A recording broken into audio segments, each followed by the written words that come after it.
two veterans are at the top of my list, guys that a couple of years ago were almost reclamation projects. Lance Lynn of the White Sox, first in ERA, second opposing batting average, third in WHIP, 105 strikeouts versus 31 walks, only 63 hits and 90 innings pitched, a nice 9-3 1-loss record. Kyle Gibson, number two, second in ERA, fifth in opposing batting average, seventh in WHIP, 78 hits allowed, 102 innings pitched, 88 strikeouts versus 31 walks. 6-1 is his one loss. I'm going to give it to Lynn right now, but I'm surprised that both these guys are in the mix.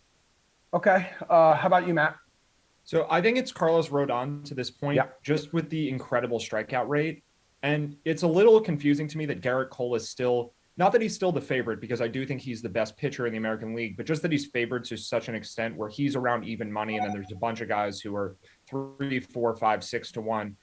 I think Kyle Gibson's been good, but I think the low strikeout rate is just, it's hard to overlook that.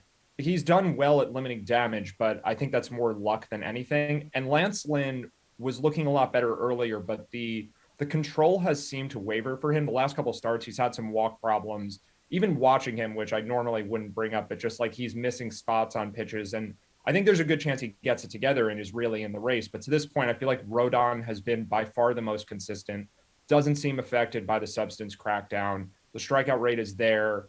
And I think he probably, like, if I had to pick a guy who ends up winning, I think it's him. But either way, I think he's been the guy to this point.